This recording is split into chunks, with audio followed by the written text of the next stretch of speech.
Hey Crushes, you're listening to episode 19 of the Womenore Crush Wednesday podcast. And in this episode, we are talking about, are you accountable?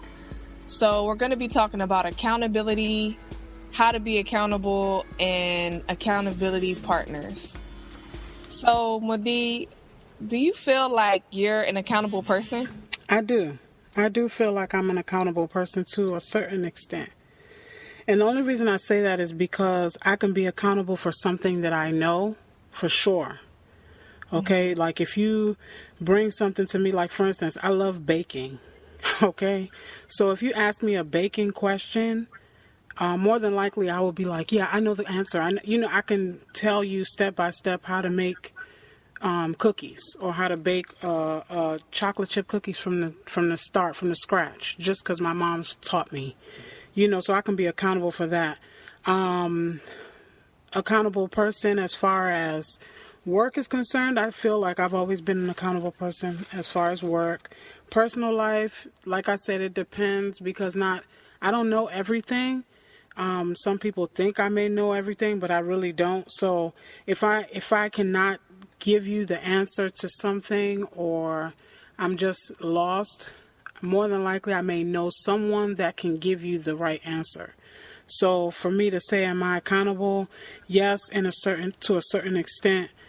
As far as business wise, I just thought about it the other day that Jen and I, we've been accountability partners for a while, not knowing that that's what we've been doing all these years, because there's not been one time we're on the phone or texting like, hey, what's new? What are you doing? What's the new project? How can we, get together and do something? So I feel like we've always been accountability partners from day one. So that's my take on accountability. Now for you, Jen, do you feel like you're accountable? I feel like I'm accountable, and I feel like with growth as a woman, as a mom, as a wife, it has allowed me to be more accountable, because I would say in my younger years, if I was to mess up at a job, I would try to find a way to like weasel out of it so that I could, make myself look good or recover from it, or maybe I was scared to get fired because, the complexion, you might be gone. Right. I used to not be as accountable as far as raising my hand and being like, I made a mistake. I did this. How can I fix it? Or let me fix it. I would more try to cover it up, I guess, in fear of embarrassment or being rejected or fired or whatever. But I would say that I have definitely worked on that a lot. And I would say in friendship, yes, definitely. Business, yes, definitely. And as I said, professionally, in the working environment, yes, I have been trying to work on it. And that's probably the most weakest area when it comes to accountability.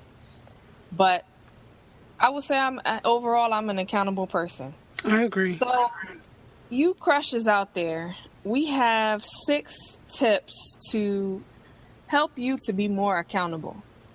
And, if you're not doing some of these things, then you can easily work on them, implement them to make yourself more accountable. So, number 1, making accountability more than just a mindset and making it a skill set. So I think I just kind of hinted on that in saying that it takes practice to be able to be more accountable and say that you're more accountable, and actually in reality you are more accountable. It takes practice. It takes working at it. It takes being able to admit certain things, I would say, to make it more of a skill set than a mindset. And we know for anyone to be able to gain a skill or be good at a skill set, you have to practice. Agreed. It's a process. Like Jen said, it's a skill set. It's something that it has to be worked on daily, regular routine basis. You have to get into into doing it as at a regular basis to be accountable. Agreed. So, number 2 is stopping the blame game and the finger pointing and being able to take responsibility for your own actions and own your mistakes. So, this is a big one. Like I said, it took me a while to get here and be able to raise my hand as, I failed, I made a mistake, or whatever, I did something wrong, whatever the case is. And so I think something I wrote in my notes for being able to help you with this is whenever you do make a mistake or you do fail at something, trying to find a solution to that problem before you even go to the person who I guess you're reporting to or working with or in a partnership with, so that when you do say, hey, I made this mistake, I messed up, but here's how we can fix it, or here's the solution, or here's the answer, I think that goes a long way. Yes. I believe that responsibility is not something that you do. It's really a way of thinking and being. Like when you're truly responsible, you believe that your success is really up to you. Your failure is up to you. So when you think responsibility, like when you think of it like that, yeah, you'll be more accountable for things. Wow, gems. Hashtag gems on that. So, number 3, being humble. So, putting your pride aside to even be able to go to step number 2, which was owning your mistakes and taking responsibility. So, being humble, being able to admit mistakes and failure, and working on being prideful. Agreed.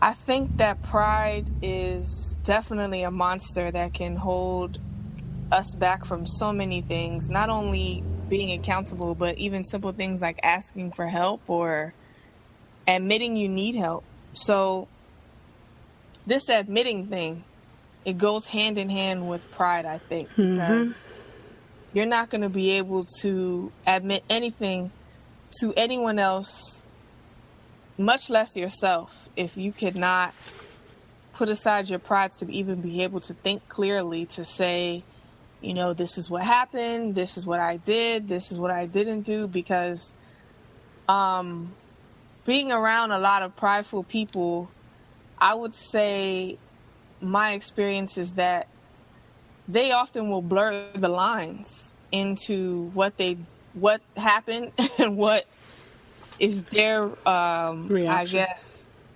reality of what happened, which is really not the true reality. They just kind of mask everything to make it fit into their own mold, so they don't have to, I guess, admit, apologize, be sincere. So I think that this pride thing is really a key in being more accountable. Yep. Deal with what it is. I mean, honestly, when was the last time you were able to even change the past? When? It doesn't matter. It really doesn't matter. It doesn't matter. That saves you the trouble of figuring out who to blame, what to blame, why, who could have done this, who would have done. Leave it alone. Keep moving. That takes so much energy, and that wastes so much time to try to come up with this whole plan. They did this. They should have did this. I should have did this. Mm-hmm. Just scratch it. Take it off. So number 4, making goals into habits and priorities. Hint. And reorganizing your schedule to readjust your priorities. So, this to me says, okay, if I want to be more accountable in I want to get regular in sending out an email newsletter for my business, right? But if that's low on your priority list, you're never going to reach those goals because you're going to have so many things on top of that. The end of the day comes, you're not going to have any time for it because you haven't made it a priority to do it. And so we kind of want to tiptoe around number 4 because we have this super big, exciting announcement. Yes, August. You guys, we have this event coming up, and you have to follow us on social media to be able to know what it is. We're not going to spoil it, but let's just say it has to do with goals and meeting your goals. Yep. So, moving on. Number 5, which is don't overcommit. I think that overcommitting is a thing that is, I don't want to say that it's only affects women, but I think that it affects women more so because we're afraid to say no. We're sometimes hesitant to say no. Sometimes we want to please everybody. We want to put, we put everybody's needs before our own. And we end up all over the place, committed to so many different things. And it's just okay to say no. Yeah, it's okay to say no and just making the things that I'm not saying that you can't help people and you can't, we all have families, we all have whatever, close friends. But I'm saying that making yourself a priority. Yes. And your schedule a priority. And then lastly, we have number 6, which is finding an accountability partner to make yourself more accountable. And I know we both have some really good tips on this. And for me, finding an accountability partner, I just want to touch on what you should look for first. I know Modi has some other good tips as well. But what you should look for in an accountability partner, if you're in search of one now, or you're looking to see who might be one already in your life, finding someone who is reliable, truly committed to your success, strong where you're weak, and someone who doesn't distract you. And the last point, someone who doesn't distract you, I would say that somebody who is like-minded in going where you're going, trying to go. When I say going where you're going, I'm not saying they have to be doing the same thing as you are, but they're focused on getting to a place similar to where you are. So someone who, wants to spend their evenings watching reality TV while you have some other priorities for your business, that might not be a good accountability partner for your business goals, because if you're spending all night talking with them and watching shows, then you're probably not working on your business. I agree. And I also believe that, an accountability partner can come in any shape or size.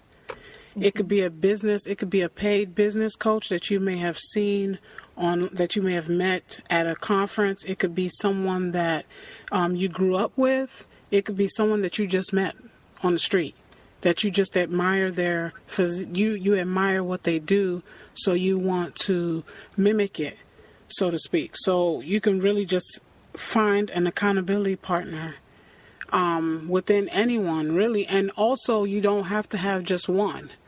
There's many for many different tasks that you may be facing. If you need an accountability partner for working out, of course, you may have one or two, because not the first one is always going to be around to, get your phone call. So you may need someone else, for a cooking class. If you are taking a cooking class trying to figure out how to bake a chicken from the beginning to the end, and you need an accountability partner, you can find someone there. Okay, so there's so many places that you can find an accountability partner. It really helps you through a rough patch. It's really good for folks that are just starting out, most especially because, when you're first starting out, you really get discouraged very, very quickly, because remember, ladies and gentlemen that are listening, that we do get a lot of no's. We do get a lot of no's before we get that break. So sometimes, you'll feel discouraged, most especially when you are just starting out.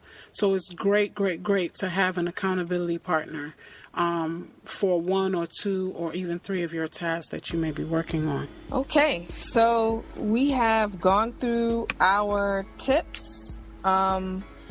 If you missed any of these, we're going to have them in the show notes on Spreaker. Also, you can get our email newsletter. You can email us at womenorcrushwednesday@gmail.com. Our other handles that you can follow us on.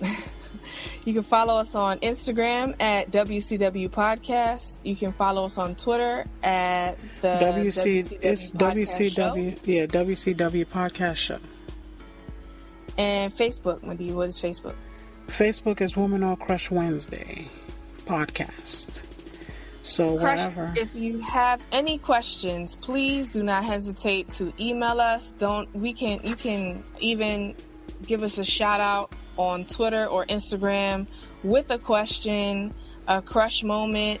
You might be crushing it this week in your business. You might have a great accomplishment or have crushed one of your goals. And we want to know all about it. So you can hashtag crush moment or the crush life and put your moment or your success, and just let us know. And we'll leave you with a quote. My philosophy is that not only are you responsible for your life, but doing the best at this moment puts you in the best place for the next moment. And that is by Oprah. Thanks for tuning in to the Womanore Crush Wednesday podcast. Be sure to tune in next week for Girl Talk with Jen and Modi, along with some of your favorite business crushes, more exclusive business tips, insights, creative business ideas, and doable action steps to improve your business and help you create your phenomenal life. Sharing is caring. Don't forget to tell a friend to subscribe and stay tuned for a weekly dose of the WCW podcast. Crushing hard on the Womanore and want to hear her story on the show? Know a creative woman-owned business that's killing it? Let us know at womenorcrushwednesday@gmail.com.